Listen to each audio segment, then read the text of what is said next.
Bonjour frères et sœurs en Jésus-Christ.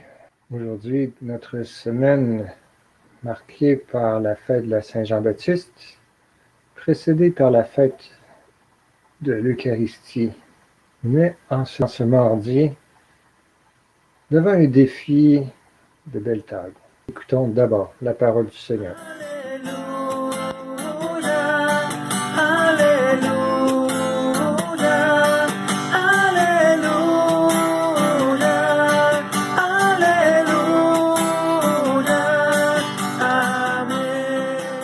Jésus disait à ses disciples, « Ne donnez pas aux chiens ce qui est sacré. Ne jetez pas vos perles au pourceau, de peur qu'ils ne la piétinent, puis se retournent pour vous déchirer. Tout ce que vous voudriez que les autres fassent pour vous, faites-le pour eux, vous aussi. Voilà ce que disent la loi et les prophètes. Entrez par la porte étroite. Elle est grande, la porte, il est large le chemin qui conduit à la perdition, et ils sont nombreux ceux qui s'y engagent.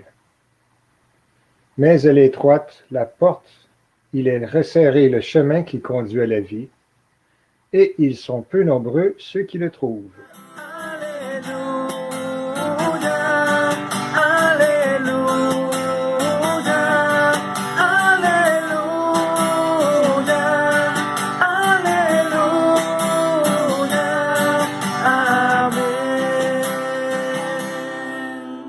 Ce texte tiré de l'Évangile selon saint Matthieu nous invite ou nous convie à aller au-delà de la logique minimale de la vie qu'on nous enseigne quand on est petit, de ne pas faire aux autres ce que nous ne voudrions pas qu'eux nous fassent.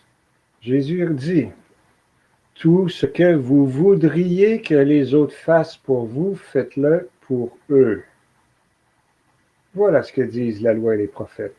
C'est une invitation à nous dépasser. Dans notre monde commercial, on voudrait du 1 pour 1. Je donne pour que l'autre donne. Combien de fois j'ai entendu « Oh ben là, je suis tanné des invités à souper, là, mon tour vient jamais. » Tout ce que vous voudriez que les autres fassent pour vous, faites-le pour eux. À force d'inviter, à force de rendre des services, à force de se donner aux autres, nous découvrons l'autre de meilleure façon.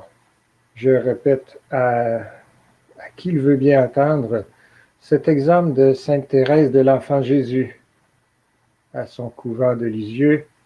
Vous savez, dans un couvent, ce sont toujours les mêmes femmes assises à la même chaise à la table, toujours à faire les mêmes choses jour après jour, jour après jour. Et Sainte Thérèse écrit dans son mémoire, « Sœur une telle, là, elle me tombe royalement sur les nerfs. Voilà ce que je vais faire. À chaque fois qu'elle va me tomber sur les nerfs, je vais lui rendre un petit service. » Puis le journal continue, et plusieurs mois, le temps est difficile à définir. Un bon moment plus tard, Sainte Thérèse d'Enfant Jésus écrit dans son journal, « Ah, sœur une telle m'a passé un commentaire aujourd'hui. Chère Thérèse, vous devez m'aimer beaucoup pour me rendre d'aussi nombreux services. » Et de noter Sainte Thérèse de l'Enfant Jésus, à partir de ce moment, elle a commencé à être moins désagréable à mon regard. Parce que Thérèse rendait service à Sœur Untel a pris un nouveau visage dans le regard de la Sainte Thérèse de Lisieux. Tout ce que vous voudriez que les autres fassent pour vous, faites-le pour eux. Qu'est-ce que Jésus fait pour nous? Il nous donne sa vie. Il se donne tout entier à nous. Et à l'Eucharistie, nous répétons, « Faites ceci en mémoire de moi. » Quand nous disons cela à l'Eucharistie, ça ne veut pas dire qu'il faille prendre le pain de telle façon, le casser de telle façon. Qu'est-ce que Jésus dit?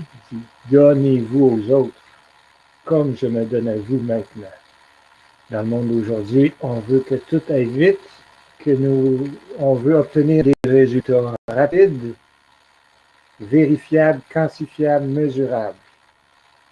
C'est un peu dans ce que notre Église, nous sommes tombés dans le le piège dans lequel notre Église, nous-mêmes, nous sommes tombés avec la catéchèse en Syrie. On voulait avoir des chrétiens maintenant. Qu'est-ce que nous enseigne l'histoire? C'est qu'il faut prendre le temps. Ce temps, après quoi tout le monde court aujourd'hui. Elle est étroite, la porte, il est resserré le chemin qui conduit à la vie. S'arrêter, accueillir quelqu'un, cheminer avec, ça prend du temps, mais ça porte le fruit que l'Esprit Saint inspire. Demandons au Seigneur que cet Esprit nous guide. Puissions-nous, si je veux revenir sur le premier paragraphe, ne donnez pas aux chiens ce qui est sacré. Puissions-nous redécouvrir la grandeur, la beauté, la profondeur de l'Eucharistie pour qu'en nous nourrissant de la présence de Jésus, dans sa parole et dans son corps, nous puissions être témoins de sa vie aujourd'hui.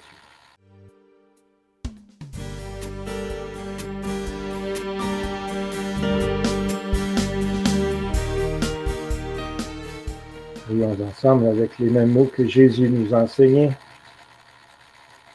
Atavut kilometri ati sunavisi artoli, nalagarne kailarli, piumagay pinyartoli nunanisoli kilami.